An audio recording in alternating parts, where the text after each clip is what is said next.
Hey, what's up, everybody? Welcome to this week's podcast. There's a whole bunch to talk about, so I'm just going to jump straight in. First up, there's now an MD Plus patch available for Michael Jackson's Moonwalker for the Sega Genesis, which takes real versions of the songs that are instrumental and uses those in place of the ones that came on the Genesis cartridge, which is pretty neat. Also, it replaces, if you would like, the song Thriller for the one section of the game that originally used it, the Woods and Graveyard stage. I guess Thriller was used in the original prototype, but for some reason it wasn't used in the final version of the game. And I even remember talking about this on the podcast last year at some point. So this is a pretty neat way to experience the game. It's kind of just like the MSU1 patches for Super Nintendo, and I found with those that I always love taking the time to try it. Sometimes I always enjoy it and then prefer that I like the original music. Other times I stick to the new versions, but in my opinion, if you own a Mega SD, it's already definitely worth your time to try this out just to see what it's like. So anybody interested could download the patch, and a link to everything else right here in the description. Displaced Gamers recently posted a video about how a NES controller works, and I really enjoyed this one. It took me a while to post it because I wanted to take the time to go back and get a screenshot and make sure I wrote it up okay, which is why it's a couple weeks late. But I really found the way they visualized what a shift register is a great way to understand how these things work. And I believe it's the same exact for a SNES controller, just instead of 8-12, because there's the 4 extra buttons. So anybody that's really interested in how this works, give it a watch. It starts out kind of on the simple side, like here's how a button works, here's what the circuit board looks like, but just give it the minute because it gets nerdy and really interesting super quick. So as always, I'm a giant fan of the Displaced Gamers channel. I like all their videos, but if you were ever wondering why a NES could only have 6 or 7 pins on the controller port, but 8 buttons, this is definitely a good video for you. A sequel was just announced for one of my favorite games of the past few years, Axiom Verge, and it looks to be pretty much the same type of graphics and gameplay and awesome music as the original, just a continuation of the story. So not much else is out other than it's going to be out sometime in 2020, and I'm very excited for this one. I'm a giant fan of the original. I bought it on both the Wii U and then again on the Switch. And I liked it better on the Switch only because I got to use the 8-bit DOS, the SN30 controller, the Switch-compatible SNES-style looking controller. So, Axiom Verge fans, this coming year, we're all going to have a treat, I hope. I think. The Anniversary Edition Homebrew patch for Final Fight Arcade was just released, which allows you to have 3 simultaneous players, selectable palettes, unlocked character selection screen, and a couple of other enhancements and stuff like that. And I believe this even works on real hardware. You'd have to reflash the ROM chips, which would also mean that this will work on Darksoft's upcoming CPS1 multi-kit, which is really exciting. I'm on the list for one of those, and I can't wait to try that one out. So anybody that's a Final Fight fan, you could download it now and play it through MAME if you'd like. So anybody could experience it for free right now. I'm obviously a giant fan of real hardware, so that's definitely what I'm waiting for. And just for the record, this was released December 1st. But I remember reading a Silicon Era article that said it was going to be released December 12th. So I set a little reminder for myself, referenced the original Silicon Era article on December 12th. It still said it wasn't corrected. And then when I went to the GitHub page, I realized it was released almost 2 weeks earlier on the 1st. So I'm sorry that I'm late for this one, but it's out there for anybody who wants it. And as soon as the multi comes out, I'd love to do a 3-player, just fun live stream of this game. Anybody interested? I bet you Beast is. I just released a video about how to lag test your capture card, and it was one of these things where I didn't have time for a big fancy video, but I kind of just wanted to put the info out there for people that were curious, and I debated not even releasing it at all, but it's just a very basic thing on how you can make sure that your capture card isn't creating delay or latency between audio and video. And for me personally, it was important to me when I did the Genesis mini test so that I could tell that this was accurate and that my sound delays were actually what I said they were, and I probably should have just included this as part of that. But I also just kind of touch upon basic scenarios on how to check lag. If your capture card, or if you have a separate card, a video and audio capture card, how to set that delay in OBS and stuff like that. I kind of touch a little bit on all of it. And Adam from Epos Fox also has a video that kind of goes down the road of this for people whose capture cards start to separate audio and video the longer the stream goes by, which it's there's a bunch of problems with audio delay and capture cards. So I just wanted to do a quick run through for basic scenarios. I linked to the Epos Fox video for people who want more details on that. But, I'm always back and forth with this because this is something I normally would put a written post as, but I kind of needed to shoot video to show the example anyway, and I didn't have time for a fancy one. So hopefully people don't mind these short little blog style videos that are, tech oriented, but I'm going to keep doing them unless you all really hate it. So if you're wondering if your capture card has lag and it's important to you, here's a very quick test that you could do to make sure that it's even, or how to adjust it to your needs. I played almost all the way through the Messenger recently because it was one of those, I ended up with a bad cold again. You live in a city with millions of people. You also have millions of germs. So I just couldn't even get off the couch for like 2 days. So I figured my friends Destiny and Joey were nice enough to give me a copy of the Messenger. So I wanted to put it to the test. And I both loved it and it drove me freaking crazy. And if I had more time, I would have loved to have done a deep video review with my own shot footage of the game to demonstrate exactly the things that I'm talking about. As always, I didn't have time, but I really wanted to get my thoughts out there. So I wrote the review. I called it a spoiler-filled review because there's no way I could have explained it without giving spoilers. It was just impossible. So I just wanted to warn anybody that, don't read this if you plan on playing the Messenger, or if you care about spoilers. I don't think I ruined any info that's not already out there in every place, but I don't know if I'll keep doing game reviews because I felt like talking about it, but I also don't know if it's a fit for RetroRGB.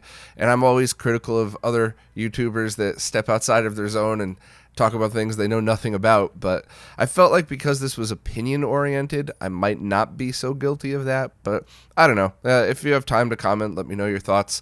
Did you appreciate it? Do you not care either way? Which is always a perfectly awesome answer. If you don't care either way, I'll still do it. But if it's annoying and useless, I'll just, I won't bother doing that again.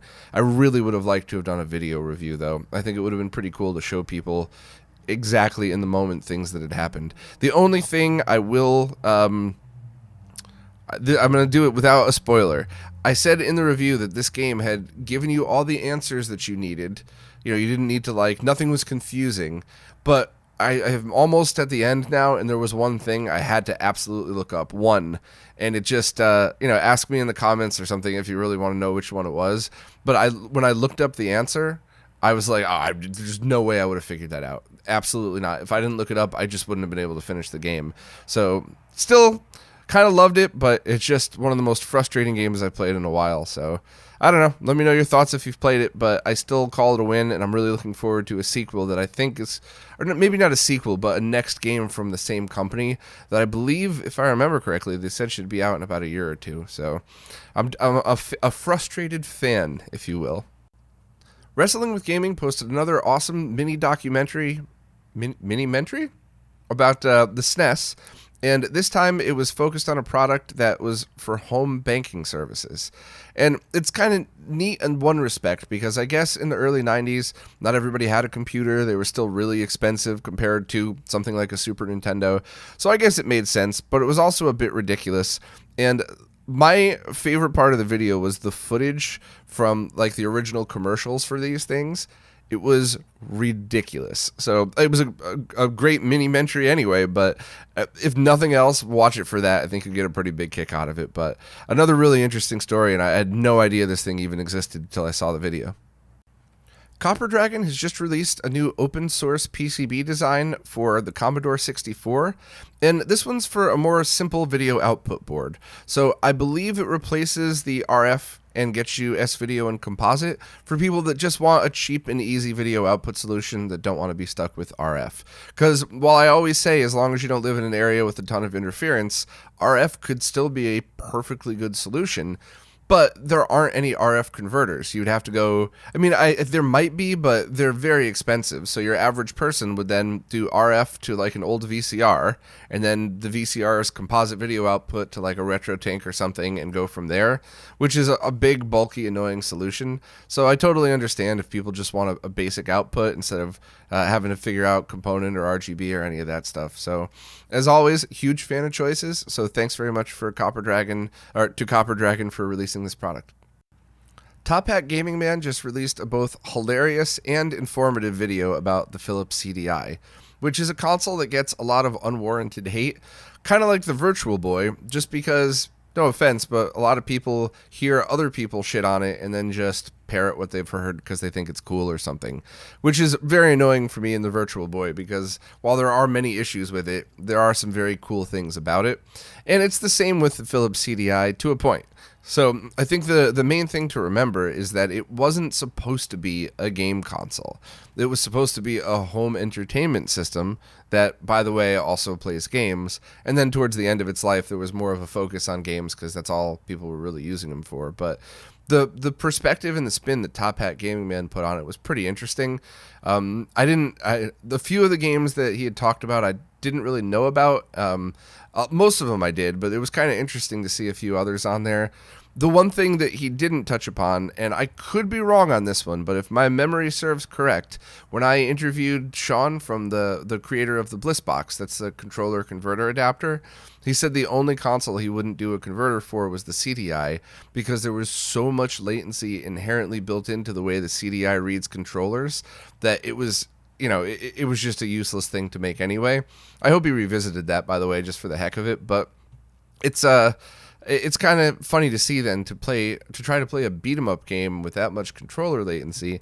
I guess if it was consistent, the same exact every time, you could probably get used to the delay, like with games like Blackthorn, that when you would do the move where you would shoot behind you, anybody that ever played Blackthorn, you could like press the button, go make yourself a mixed drink, and come back and he's still shooting behind you. So I guess you could probably get used to it, but I think anybody that's a hardcore beat 'em up player would probably notice. But on top of being very informative, there was some very hilarious cameo appearances in that. My favorite ones from Yahel with Wrestling with Gaming that spawned this absolutely amazing meme that I made. So if you want to be entertained and educated, definitely check this one out. Great video from Top Hat Gaming Man. There's now an English version of the Retron 5's Jailbreak firmware available. A few months ago, I talked about the Jailbreak, but I don't have a Retron 5 to test it on, so I didn't realize it was all in German, and a few people ended up having to contact me to say, what the heck, I went to your webpage, downloaded this thing, and, I can't read German, so I felt really, really stupid about that. My bad. But now, you could totally do it in English. Don't have to worry about it. It's a fully rooted system now, so you could use it for anything that you would like, I guess. Ray Commend does want to remind everybody that he's tried ROM dumping with this, so dumping your own cartridges, and it's been hit or miss. Retail games seem to work perfect.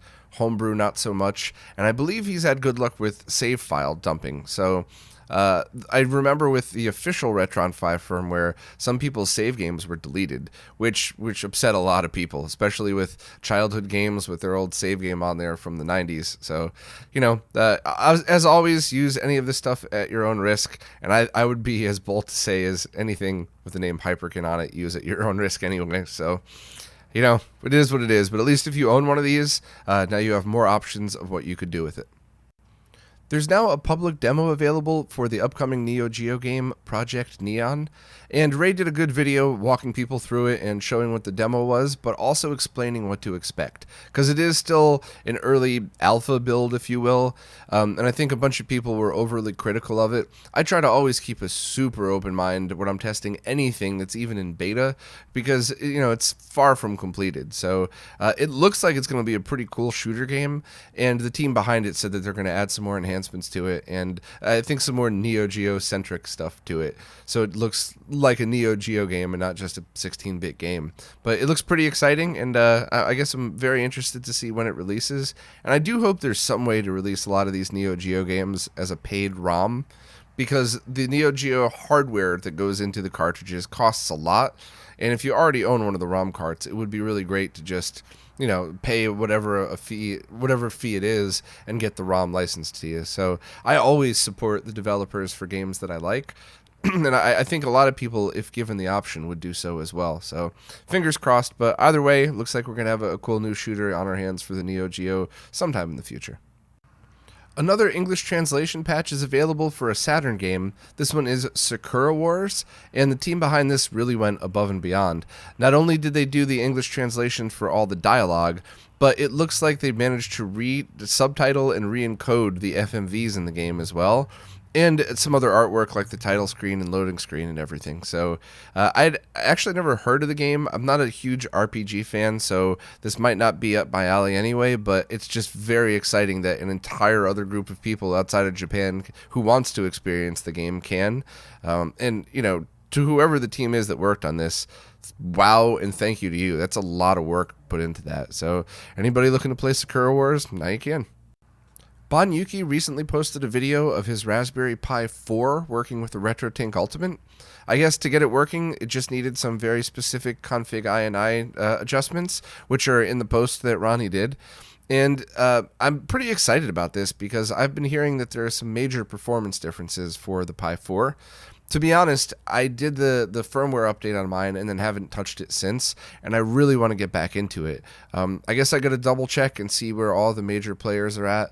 I guess now I can use it with the RetroTINK Ultimate and Laka. That's awesome. But I also really want to try the Pi to Jamma, the Arcade Forge one. I heard people talking about that it was working on that as well. And of course, the RGB Pi solutions. I'm a giant fan of all of these. My favorites to this day are still the RetroTINK Ultimate and the RGB Pi stuff, but I really want to get back into both the JAMA boards I have to see what they can do, as well as the direct RGB output. So people found the correct settings so that you can use an HDMI to component or, of course, VGA output and be able to get 240p that way, which is something I tried 2 years ago and couldn't figure out and then never went back around to. So I guess if anybody's in the know on that stuff, sorry to be lazy and ask all of you, but if anybody's in the know on where all of that's at, please let me know in the comments, email, whatever. But I would like to get back into Raspberry Pi 4 testing.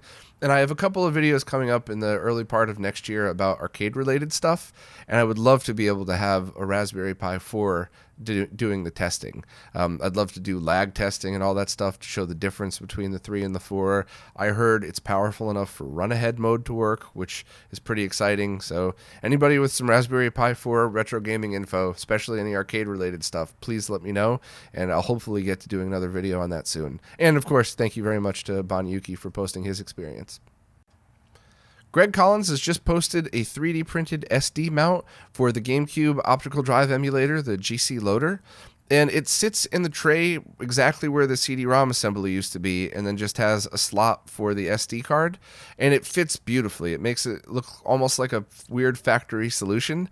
So anybody that was looking to get that could just pick up the 3D print directly from Laser Bear, Greg's store. If you have your own 3D printer, Greg has donated the files to people if you want to print your own. You just need that as well as an SD card extension cable and some screws. So the links for absolutely everything are in the description. And I also just, again, a huge thank you and a shout out to Greg for both selling these designs and making them available for people with their own 3D printers. So thanks very much. And this thing looks awesome. If you're listening audio only, go back and at least look at the picture to see how smooth this thing looks. The EverDrive N8 Pro was just released, and there's already a firmware update for it. This one adds a new mapper, fixes an existing one, and includes support for the NES 2.0 large mapper numbers, the ones over 255, presumably for Homebrew support. So the Pro is looking to be a pretty cool product. If you already own an EverDrive, unless you really need the mapper support, so some of the homebrew games and stuff like that the Pro is supporting, I don't think it's, I don't own one yet, but my guess is that it's not worth selling yours and buying the new one for. If you've been holding off on getting an EverDrive, this is definitely the one to buy. Everybody who's already gotten one seems to love theirs. So it's just something to think about. It's always that it's always that debate, what do you upgrade and what do you leave alone? And most people I know with their EverDrives have zero complaints. The only complaint I had about the original one is it didn't run the game Legend of Link, but then I ended up getting a full version of that anyway on a real cart. So I believe this one will run Legend of Link, and I think even that Rockman Minus Infinity that everybody always talks about. So kind of just up to you if this is a worthy upgrade or however you think about it. Crix also said that he's going to be offering color options for different cartridge shells, which is kind of cool. I personally love, for homebrew style stuff, I like clear plastics. And also there's a new firmware update for the Turbo EverDrive, the version 2, that lets you swap the in-menu buttons, which is something that sometimes bothers me because on some ROM carts it's one button and sometimes it's the other, so totally makes sense. But thanks to Crix for keeping up support on all this stuff, and I'm really looking forward to trying my Pro whenever it gets in. Gamebox Systems is now offering a lid kit for the SD to SB2 SD card reader. That's the device that now plugs into the bottom of the GameCube and uses its serial port to transfer data instead of the front memory card port. And that's good for people that need dual memory card support. So if your system's not modded, you could boot with an Action Replay with the front memory card to boot into Swiss. And then once you're into Swiss, then you just pull that out, plug in your memory card, and boot from the bottom one. That way you kind of don't have to worry about small card support and all that other stuff. So it's a pretty handy device. And of course, it's also for people that already have a chip in their GameCube. You could just use that and boot right into Swiss anyway. The thing that Gamebox Systems is offering is a nice lid cover for it that fits it across the bottom and still gives you access to the micro SD card. So it's a pretty neat addition, and it's fairly priced. The kit with the SD to SB2 is $17. So if you were looking to pick one of these up, definitely check it out. This is different from the optical drive emulator that was just released as well. And I guess one of these days I should just do a video or at least a write-up that explains the differences between all of them. But if you're looking for a pretty cheap plug-and-play solution, this is definitely the one for now.